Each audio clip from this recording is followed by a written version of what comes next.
So now we're going to listen to Tammy Corrales, and Tammy, there she is.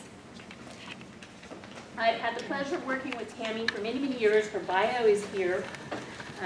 She's got her CV and an explanation of who she is and what she does.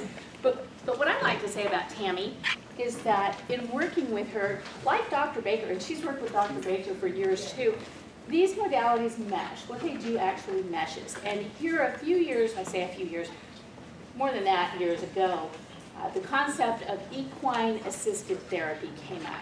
And we all sort of scratched our heads and said, okay, teenage girls like to go horseback riding, and somehow we're combining that with therapy. Well, that's not at all what it is. And Tammy is our expert in this area about equine-assisted therapy, trauma, well, there it is, comprehensive reunification therapy. So what happens is you have these alienated kids, right? The parents have alienated them. Now what do? We've established alienation. What happens now? How do you help these kids get past what's occurred to them, or other types of trauma, including like the loss of a parent, or there's a lot more to it than divorce. And Tammy is the person that does that. And so Tammy's got similar qualifications to Dr. Baker. She's been around forever. She's been doing this forever. And she is the go-to person for this. So, and many other things. So welcome, Tammy. Thank you for that, Patty. That's a perfect lead in what you were sharing about the court reporter situation, because I feel like I came into this field, kind of jumped out of the can right into the fire to a really steep learning curve, because some of my very first cases were in private practice were alienation cases that you learn quickly, you make a lot of mistakes, and I feel like I spent a lot of time just constantly searching, looking for something what works, different modalities. And I have to say, I'm not a horse person. I didn't grow up riding horses. I don't see myself as a country girl, though I did grow up in a country town. It's not something I ever saw myself doing, but I had heard about it in various contexts over the years. And fast forward to 2015, a lot of you are familiar with AFCC organization, Association for Families and Conciliation Courts. And in 2015, and I think you were there, it seemed like the whole conference that week, every other workshop had something to say about reunification. And so I remember going, workshop after workshop looking for something that was going to be helpful, and kind of had an aha moment there. I'm gonna skip ahead, and you guys forgive me, because this model is so incredibly complicated. I could literally talk all day about it, but we have a really short amount of time, and we're running late, so I'm going to jump around a little bit, try to just hit the highlights. What I can tell you is that I think the main thing about these cases that what am I doing? There we go. As Patty said, these cases come in and they are incredibly complicated, and they fall on a spectrum, like Kelly was saying. It goes from mild, moderate, severe, not just in the cases that present, but in the interventions. What works, what doesn't work, what works for one family is not going to work for another one. It's like parenting. It has to be tailored specifically to the client. And so, but the big overarching goal is that these kids who, like Dr. Baker said, once had a loving relationship, but now can't even tolerate being in the same room with them, they've got to have a different experience. They just can't, they can't keep doing what they do. And that was my frustration in talk therapy. They'd come in my office and sit and tell the same stories over and over again. It might be 2 or 3 stories. It might be 1. Doesn't matter. It's over and over again. And the more they sit and talk about it, the more entrenched they get. So, actually, you know what? No. Let's go back. Going back to the AFCC conference,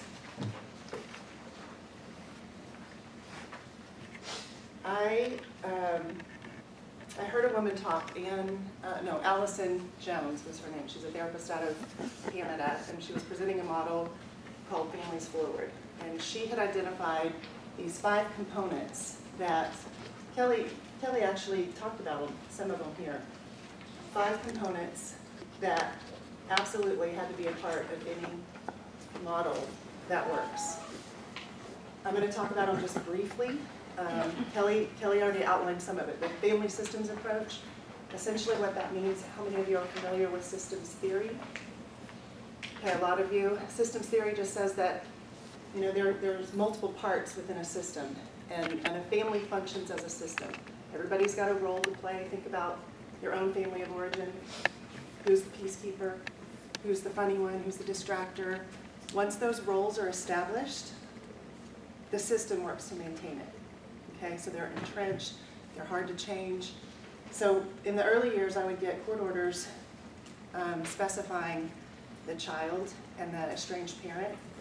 Those 2 are the ones that needed therapy. And even if it's not a legal situation, sometimes parents, they can see the problems, they recognize it, they will seek therapy out on their own, but more often than not, you'll hear with the favored parent, we don't have a problem, we're like best friends. We don't have any problems. And the kid says the same thing. I don't need therapy with Dad, we're great. Whichever parent it is. The reality is if you don't get both parents on board, it's not likely to work. The whole system has to change. There's got to be a shift. The team approach, like Kelly said, you've got the legal system, you've got a therapeutic piece, you've got an assessment piece. We all have to work together, and I figured out the hard way. No one therapist can do it all. You've got to, I won't even take these cases anymore unless there's other therapists involved. You have to break it down. The model that Allison Jones talked about was really comprehensive. She talked about everybody needs individual therapists, there needs to be a child therapist, there needs to be a co-parenting therapist. Before you know it, there's 10 or 12 therapists. And that feels really overwhelming and gets kind of messy. Because I've actually had cases where the communication, even between the professionals, if we're not communicating, before we know it, it's easy to become a negative advocate. It's very easy to take one piece of it and and I'm going to talk a little bit about the dynamics that we bring into the whole system. So we all have dynamics that we bring into it. Professionals have to communicate, the whole family, it's got to be a team approach. The trauma-informed piece, there's so many things I could say about that. My mind's like reeling, what's the most important piece to say about that is that if you think about divorce all by itself, even if there's not trauma, even if there's not alienation or personality disorders or all the major dysfunction, divorce is traumatic, period, for everybody. And so when you've got the more entrenched, more complicated, those personality disorders, it doesn't have to be a full-blown personality disorder, just the traits of it.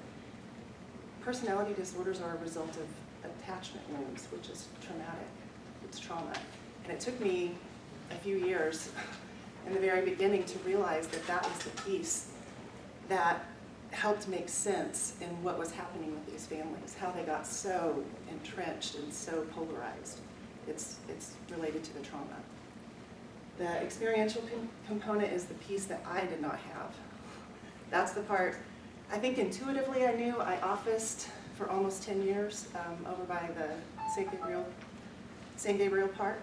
And I can remember lots of clients when they're sitting there repeating their story, getting more and more dysregulated. I can remember thinking, how about we walk? Let's go take a walk. And we'd walk along that trail. But I had no idea how really important movement really is. So, and then the containment, I think Kelly talked about that with having the court order, having the judge be the authority figure. I can't emphasize that enough. When it gets hard, and I'm going to say the equine model that I'm going to talk about, it's hard. The thing about experiential models is that sometimes it brings stuff up really fast. Like Kelly talked about her psychodynamic mentor that she said she felt like she's sitting there in her underwear. That's what it feels like. You feel so exposed. And some people aren't ready. You can't force people to deal with their trauma, but it comes up really quickly in an experiential model. So when it gets hard, and it will, people are going to opt out. All of a sudden somebody's sick, or they have homework, or they have this activity and they can't come. So what I want to say about the containment piece is, whether it's a court order or a mediated settlement agreement or whatever kind of legal agreement you have, put in there the frequency. And I would say a minimum of twice a month for at least, if it's the equine model, at least 9 months before they reassess whether or not it's working. Okay, that's just a minimum. Because I promise you, they're going to try to get out of it. So, what is Tf Vap? Whoa, look at that. Okay. How many of you have heard of the Ride-On Center for Kids, the ROC? Most people. One of the reasons that equine therapy came to me was because I had a case back in 2011 with a little girl. It was a complicated case. I'd been on it for about probably at least three years. I was the fourth therapist on the case. She was like 9 when I started, and I thought we were doing fine. I thought we were trucking along pretty well, but she was reaching that magical age of 12 where kids get to choose where they want to live. So Dad decided he needed to schedule a hearing for this little girl to tell the judge directly who she wanted to live with. And by the way, he bought her a horse the week before. So, needless to say, it did not go well for her to come back to therapy with me. Even after those 3 years, her mom they'd show up in my parking lot and she'd get out of the car and run. She wouldn't even come in my office. I don't think she stepped foot in my office again after the hearing. So the relationship I had with her was completely gone. But I was still the court-ordered therapist until the next hearing. So there wasn't a lot I could do, and I knew nothing about equine therapy, but I knew she loved horses, so I sent her to the ROC. I had no idea what the ROC, what their program was about. What they offer is really called hippotherapy. Hippotherapy is, I like to think of it as, it's more like occupational therapy, or you can think of it as physical therapy on the back of a horse. Okay? It's designed more for neurological disorders, special needs populations like MS or cerebral palsy. I'm going to talk a little bit about equine-assisted psychotherapy, which is hippotherapy plus an added piece where there's an equine professional that helps with some of the therapy piece. But it's still different from the particular model that I'm going to share about. So equine-assisted therapy, there's a lot of different models. Two of the big ones, go ahead and jump down. There's PATH and EGALA. I don't know if any of you have heard of either of those. EGALA is Equine Growth and Learning Association, and PATH, I think, is Professional Association for Therapeutic Horsemanship. Okay? Those are two that are certified. They've been around probably 20 years or so. And the difference between them and the NLTFEAP, that one is called, it's Natural Lifemanship's model of trauma-focused equine-assisted psychotherapy. That's the one that I practice. PATH and EGALA are more like, they're more like low ropes course programs. Like they might have an obstacle course, and they'll have some sort of symbolism. Maybe they'll have the client project onto the course a particular aspect or relationship, and then they have this obstacle course that they work through. So in that model, they're using metaphors, symbolism, and that kind of stuff for them to work through whatever issue it is. It's typically not trauma-focused. And the TFEAP, I would say the big distinction there is that TFEAP,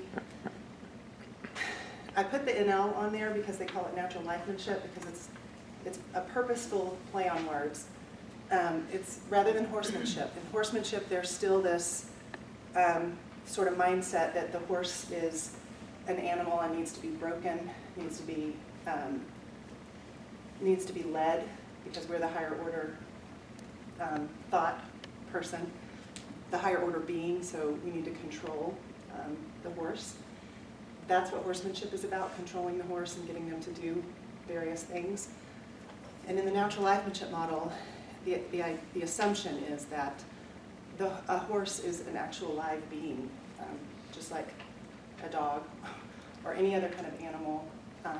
A live being deserves respect, right? And the thing about the TF model is that they don't use metaphors or symbolism. You choose a horse that you're going to work with, and you actually build a relationship with the horse. So you're working on learning about and developing healthy relationship principles with a live being. So you get actual practice in real time. The other thing about horses is that, the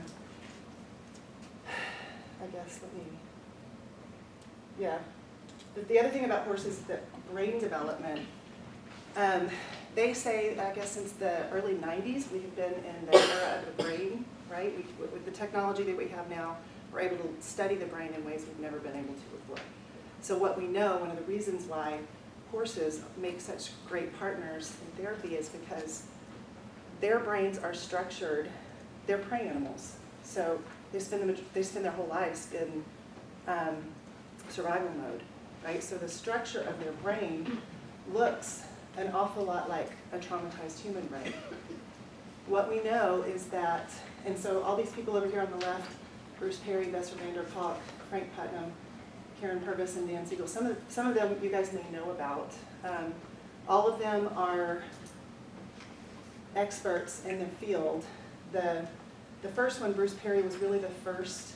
They're all psychiatrists, neurological psychiatrists who study the brain. All of them, well, most of them specialize specifically with kids, but Bruce Perry was the first one to realize how trauma affects brain development. So he developed a model called the Neuro Sequential therapy model. And essentially what that means is that the brain develops from the bottom up, so from the simple to the complex. Okay? The brainstem is our most primitive part of our brain. And the way that the brain develops, the way that it works is through stimulation with the environment, use. So when an infant is first born, the brainstem starts to develop from the point of conception, from 0 to about 3. Okay, by about 3 years old, the brain is completely developed. So I'm going to jump around a little bit. Think about the population that we work with when somebody gets really, really rigid. Actually, let's talk, I'm going to slow down for a minute. The brainstem, these are all the things that part of the brain is responsible for. Functioning happens.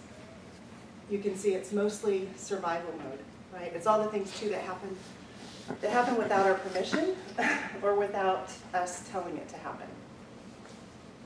Sometimes that's a good thing, sometimes it's not. The diencephalon is considered, it's also known as the midbrain. Together, the brainstem and the diencephalon make up the survival regions of our brain. We call those the lower regions. Dan Siegel calls it the low road. So when you're having a fit, when you're all upset, throwing a big hissy fit, it's really just a grown-up version of a temper tantrum. And if you think about it developmentally, the parts of your brain, that's where you are, right? We go back to what worked. And that, I think, is what stood out to me in learning about all of this stuff with the brain, is that developmentally, Kelly talked a lot about how a 16-year-old should be able to have the cognitive capacity to reason, right, and to look at the facts and test reality and to make sense of things. But when there's disruptions in attachment, you have to look at where did it start, at what developmentally where were they, because we call it a developmental arrest. We get stuck there, and so that they go back and they revert to things that worked for them during that developmental stage. So moving on up the brain, you've got the limbic system, which is basically, you can consider that your emotional brain. It's what allows us to empathize. It's what allows us to connect with other people and understand what's going on. The neocortex is our highest level of thinking. It's where our prefrontal cortex is. They say this part of the brain isn't fully developed until about 26, which is why they say between ages 15 and 25, high-risk behaviors are pretty rampant because we don't yet have the capacity to think abstractly or to think about the future, or we don't have the capacity to realize, to delay gratification, to realize it actually can happen to you, whatever terrible thing. So notice up there, metaphors is part of abstract thinking. I'm going to go back to the brain again. I'm going to jump back and forth here because what's important to know, obviously I'm simplifying this because there's much more complexity to the brain, but if you break it down to these 4 parts, those are the main parts. And when you start out, this would be like a child's brain, right? But it's also pretty much what the horse's brain looks like. The horse's brain is structured and organized like a traumatized human brain. So remember I said that the brain develops, and the parts of your brain that you use the most, bless you, the parts of your brain that you use the most are the parts that are going to get developed. And get this, I like to think about the brain as a muscle, right? The parts of your brain, and the parts of your brain that you're using the most often that are stimulated, those are the parts that get stronger, which is why we used to think that brain development ended when the neocortex was developed, so about 26. How depressing would that be? And even before that, Freud thought it ended at, what, 16? That's even more depressing. But what we know now is that it's kind of a use it or lose it process. So as we age, that's why it's so important as we get older to continue to stimulate our brain, continue to problem solve, that's why Sudoku games are so great for people that are retired that need something to stimulate themselves. So in an ideal world, your brain ends up looking like that, but in times with trauma or chaos, the other thing that we know is that part of the stimulation process, and you know what, I'm going to jump to this real quick before we lose time. I'm going to come back to that. Pull out this state-dependent cognition. What we know is that the state of your nervous system, the state of arousal that we have, really determines, so I'm going to talk about this. We're going to start down here. Your internal state. If I'm calm, relaxed, we're going to start with a calm column and go up. I can sit and talk about this stuff, right? You guys can conceptualize, think about it in an abstract way. The part of your brain that you can access is the very top, the neocortex, right? You're in a kind of a resting state. So you're a little bit distractible. Somebody walks in the door, you might look to see who that is. Or little things can be distracting, right? You're not intensely focused. If, let's say, we move up a little bit on that arousal continuum to alert, where we're just a little bit more alert, I will tell you that in 2015 when I went to that conference, the Allison Jones talk that I heard, it was the very last one on a Saturday that I almost didn't go to because I was burnt out, I was tired. And when she started talking about these 5 things that needed to be a part of a model that works, boy, I sat up. I was like, wait, what? What is she saying? I mean, it helped me really put some things together and conceptualize. So yeah, I got really alert and I was really concrete. Like I wanted to know exactly what are those 5 things and how does that apply? So so the other thing that we know is that learning happens when there's a little bit of stress or a little bit of frustration. A little bit of, we have to have some alertness in order to hold our attention. Bruce Perry says our attention span is about 7 seconds long. So that's about how long until we start drifting off into something else. And we have to consciously bring it back, right? So, and as far as the dissociative continuum, that's what the avoidance is. I have to start, like my friends were talking and taking notes and I was like, shh, I gotta listen. I have to start blocking out the distractions to be able to pay attention, to take it in. okay? So I'm a little more vigilant, I'm a little more aware, and I'm more present in the here and now. If we move up that state, go to alarm. If I'm here, I'm starting to get a little more emotional. Best example I can think of in that situation is my youngest son is a football player, wearing my Carolina blue, because that's where he is, in North Carolina. Last weekend, we had a very intense game, lost in double overtime by 3 points. So talk about emotional. It was an emotional up and down. We're winning, oh my God, we're losing. He just threw an interception. How did that happen? He's not a quarterback, he shouldn't have been throwing the ball. But the robotic here, again, I'm swaying, I can't sit still, I'm moving, like I'm standing in the stands and rocking back and forth because I can't contain the energy. It's crazy. So as we move up, you know, a kid got hurt and I'm here. I'm crying at this point. Needless to say, I could go on, but my point is that as we move up, as our nervous system moves up the arousal scale, our ability to reach, look at where we are. If you're in a state of fear or terror, where you are, what part of the brain are you able to access? You're on the low road. You can't even access, there's no way. Think about trying to reason with a 3-year-old. Not going to happen, right? So what we know, now you can flip over to the next slide. And there's this one, it didn't fit on here, so I'm going to be jumping back and forth. But let's start with this one. Start at the bottom where the brainstem is. So the first column on the left is pointing out which part of the brain that we're dealing with. So natural life has a saying called, you got to talk to the part of the brain that's lit up.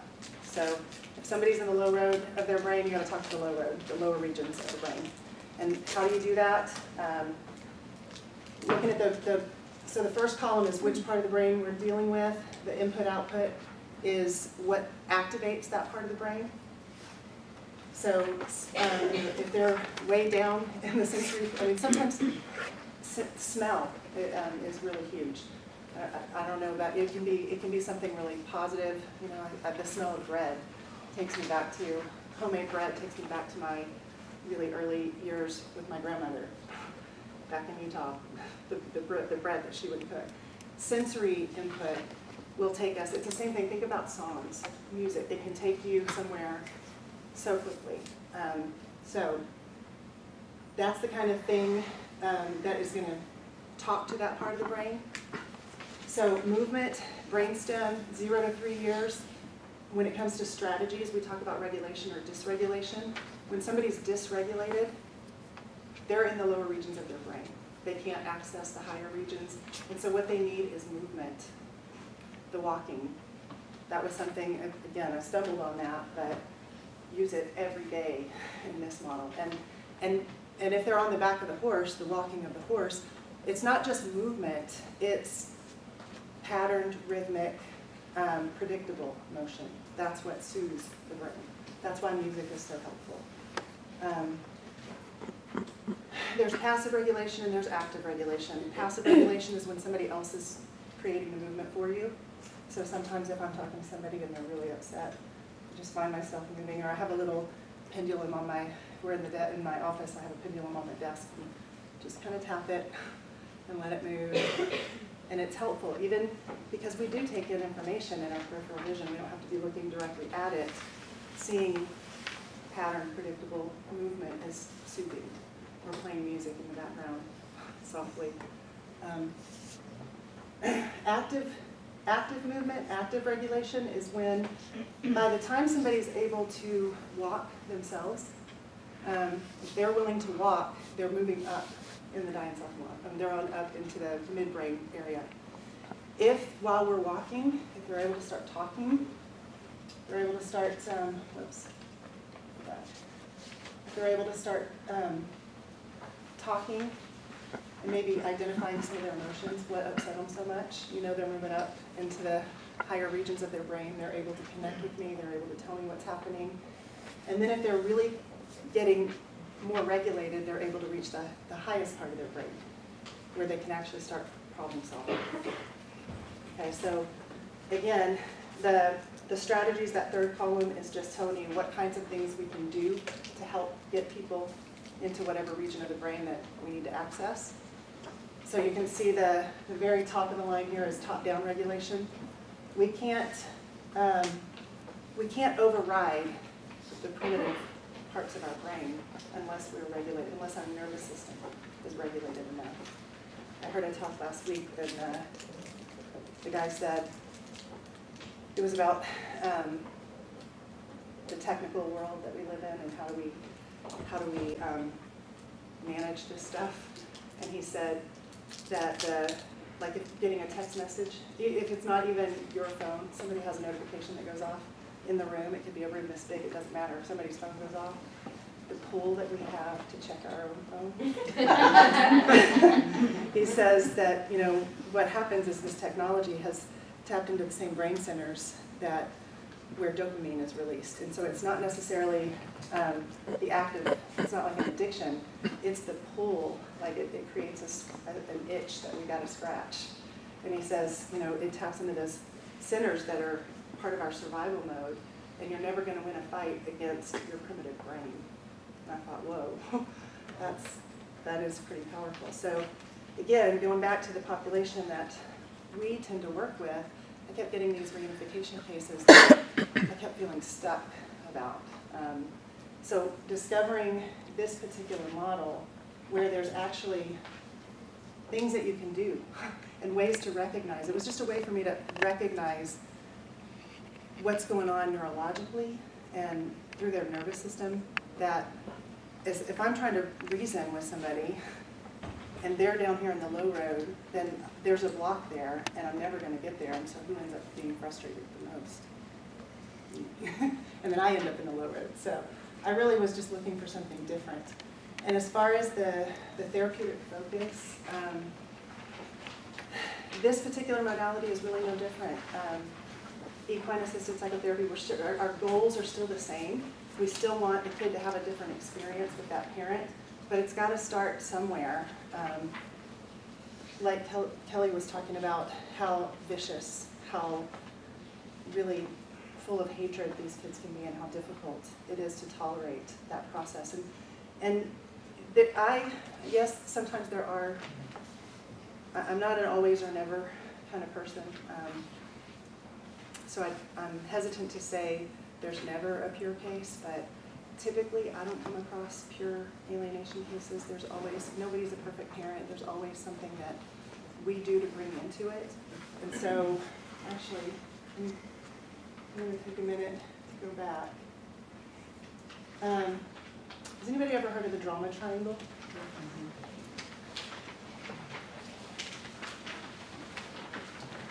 So the thing about, the thing that we do, probably one of the biggest things that we do in equine therapy is that we look for patterns, because the horse doesn't talk, right? Or they communicate a lot, but they're not talking. So we can never know for sure. The only way to interpret the horse's behavior, and because I also like to think about it as we get biofeedback information from the interactions with the horse.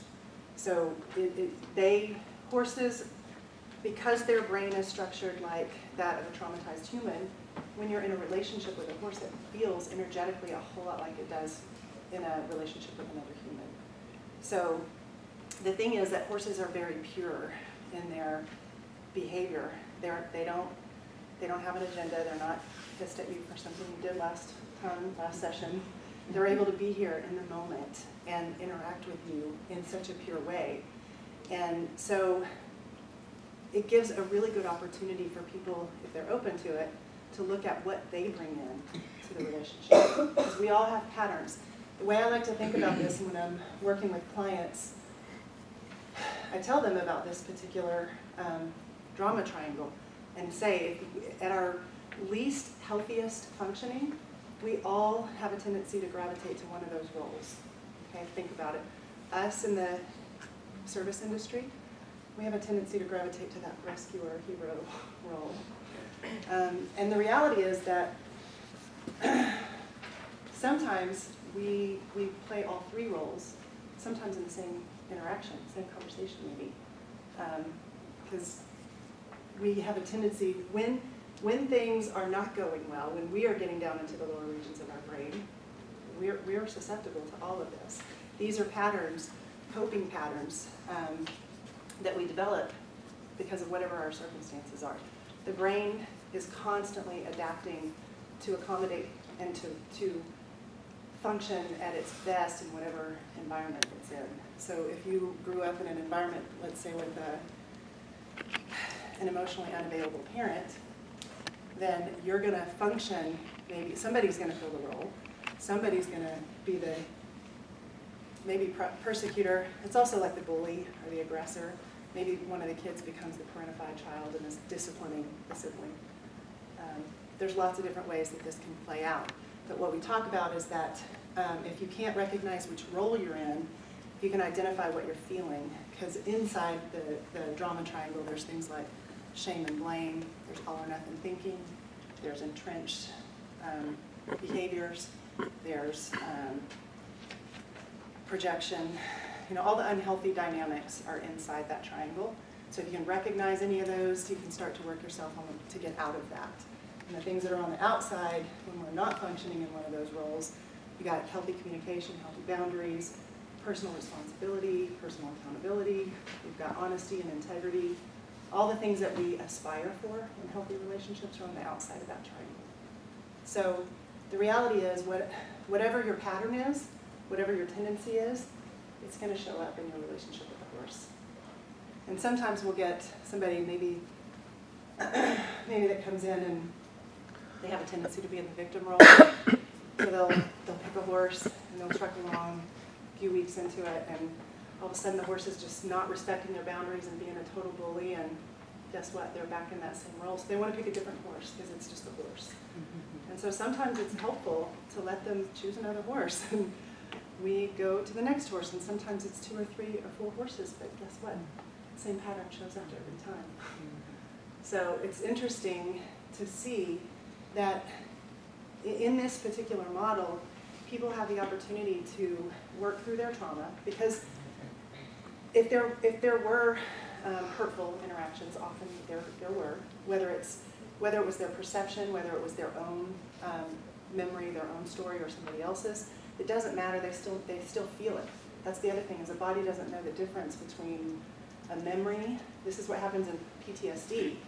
When a system of the brain gets activated, we can immediately be sent into survival mode, and the brain doesn't have a way to know the difference between, oh, this is a memory from 5 years ago. It's not happening right now. In the body, it feels like it's happening right now. So if there's trauma that needs to be processed, if there was abuse or neglect or whatever it is, and it needs to be processed, they need to be able to work through that stuff with real feedback in a real relationship, that they're able to get. They're not spewing all that hurtful stuff on a parent who doesn't have the ego strength to take it. A horse can handle it. A horse can work through that process with them, no problem. So when I take these cases, I finally figured out at the very beginning I have to go through a huge assessment process and make sure we're all on the same page, that everybody's willing to do individual work before we come together for joint work. Because everybody's got their own stuff. They have to be ready. They have to be somewhat self-aware to be able to and to buy into the healthy relationship principles. There's lots of principles, things like, a healthy relationship is one where both parties get their needs met. And if there's a conflict, whose needs end up superseding, and really it has to do with how does it impact the relationship? Does it make the relationship better, or is it going to be worse for the relationship? And if something's not good for one party, it's not good for either party. So choice, that's another good example. We don't just run out and throw a halter on the horse and force them to the round pen to work with us. We ask their permission, we ask them to join us. So learning about choice, a lot of parents have a hard time understanding that kids should have choices. And appropriate choices, not the choice to never engage with a parent. That's not serving the relationship. What we know about a kid who cuts out the relationship with a parent ends up in all those things that Dr. Baker just talked about. We know it has a profound effect. So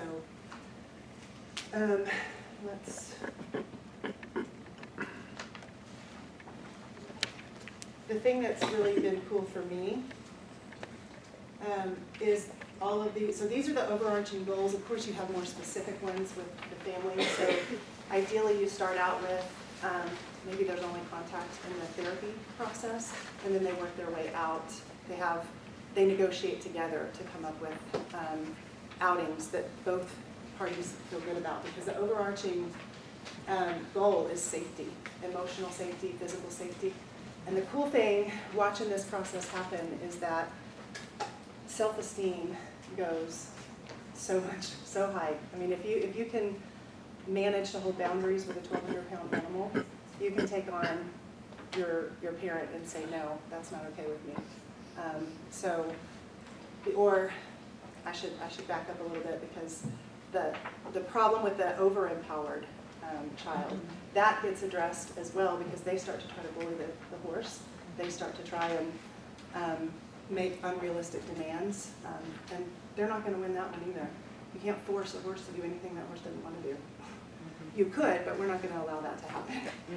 So it's about creating emotional and physical safety, increasing their self-awareness, being able to recognize those relational patterns, and it's empowering to know that you can change the dynamic even if the other person won't.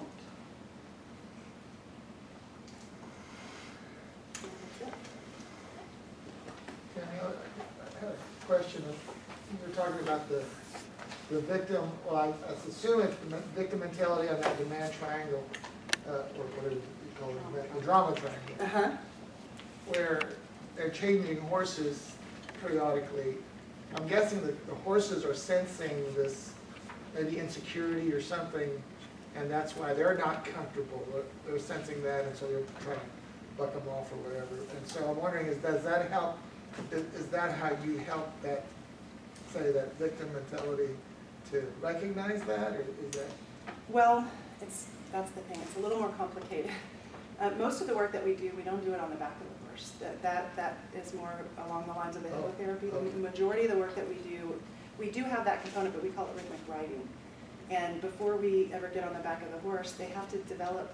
We think about, well, what's got to be happening in the relationship for the horse to agree, so that you both feel safe on the back of that horse. So that we start with, asking permission to put the blanket on, to even put the saddle on, so we break it down and slow things down so that it's a step-by-step process. And when the horse is not cooperating, when the client approaches and the horse is moved away, I said earlier, it's a lot like getting biofeedback. Because the horse can't tell you what's going on, we're constantly looking for the pattern. And you have to have the context, too, to be able to interpret the pattern accurately. Because horses will stomp, they'll stomp if they're frustrated, but they'll also stomp when there's flies. They do this, everybody's heard that noise. They do that to release tension, typically. They yawn. Horses yawn, usually not because they're tired. They yawn because that's a way to release tension. And they eat. Horses are vegetarians. Did you know that? They're 1,200 pounds. So they are constantly eating. They eat like 22 hours a day. So when clients come and the horse is eating, they're like, oh, I don't want to interrupt. They're hungry. Well, is it an appropriate request to make, to ask for the horse to pay attention to you and to tune in to you for the 45 minutes that you're here? So we learn about healthy requests, appropriate requests, and healthy relationships. About the thing about specifically about the victim mentality.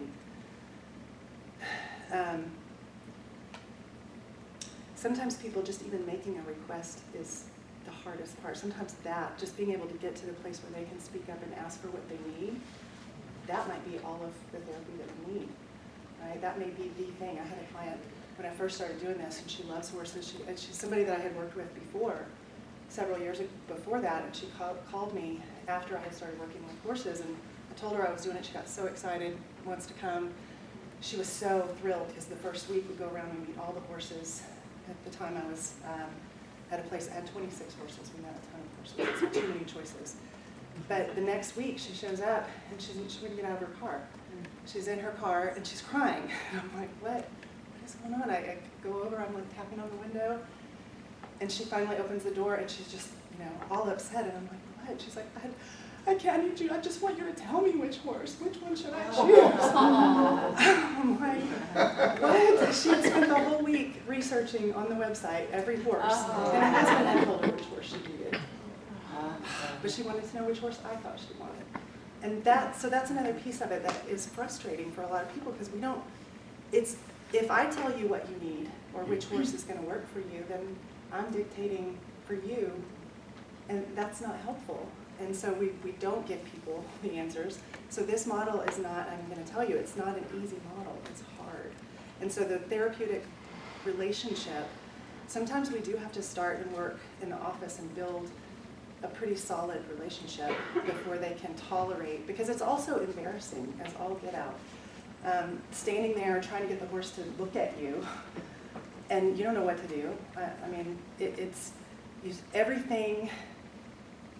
All of your own stuff comes up, like being ignored. I didn't realize how much I don't like to be ignored until I did this training. And I'm standing there and and it was probably only about maybe 10 or 15 minutes, but it felt like 5 years. I was standing there asking this horse to pay attention to me. So most people that come in, they don't have a ton of horse experience. They don't know that, we talk a lot about pressure when we make a request. Doesn't matter what the request is. If it's just look at me or come take a walk with me or have lunch with me or whatever. We make requests all day long. What we do with the pressure, just making a request is pressure. And if they have freedom of choice, then they have one of three options. They're either going to resist, they're going to ignore, or they're going to cooperate. And obviously you want cooperation, but until you get there, you have to understand what to do with that pressure. If they're ignoring you, we have these little sayings, ignore, increase. If somebody's ignoring you, you have to increase the pressure. If I tell my son, turn the TV off, it's time to come eat, and he doesn't, then we talk about incremental increases of that pressure. I might go in and say, we call it suggest, ask, tell, and insist. So I suggested he turn the TV off and come eat, and if that doesn't happen, I'll go in and say, Hayden, did you hear me? Did you hear what I said? I need you to turn the TV off, it's time to eat. If that doesn't work, the tell is to come in, stand in front of the TV, make sure he's looking at me and say, I need you to cooperate with me, I need you to do this. And if I get to insist, then that means I'm not going to walk away until we get there. If I come in, I might turn the TV off and just wait. It's time. I'm going to insist on cooperation. So when they learn how to do that with their horses, and I guess I'm not really answering your question about the victim piece, the horses, because they're so pure, they don't, because they're prey animals, they have to be very acute at reading the energy. So if you, and when I say energy, I'm talking about your heart rate, right? Your heart rate, the respiratory system. If I am playing like I'm Joe Cool, and I got this is no big deal, and I'm asking the horse to come be close to me, but there's chaos going on inside of me, that horse is like, no thank you. I'm not doing it. Or if I'm trying to force the horse, if I march up like this, you think the horse is going to want, they're going to probably walk the other way. And then the person can go, see, they don't care, they don't want to be, that horse is not interested. So then we get to look at, okay, well, how did you approach it? Would you want somebody to approach you like that? So everything that we do with the horses transfers into human relationships, or we're not doing it. So what happens is there's a transfer of that kind of interaction and what they're learning about healthy relationships, both directly and indirectly. It gets transferred over into their into their human relationships. I mean, I see people, the way they walk changes because they gain confidence as they're feeling more empowered about recognizing what's a healthy boundary and how to ask for what they need in any given situation. You answered a lot. All right. Thank you, Tammy. One of the things I also want to mention about Tammy Corrales is for those of you who practice a little bit of juvenile law, which is within the family code, I see kiddos that are on a precipice very often, 16 years old, something's out of control in their life, and they've stolen some makeup from Walgreens and ended up in the juvenile system as a result. And this type of therapy is very effective for those kids as well. So it's not just in your family law cases that it comes up, it's in our personal families and in other contexts as well. So she's an awesome resource.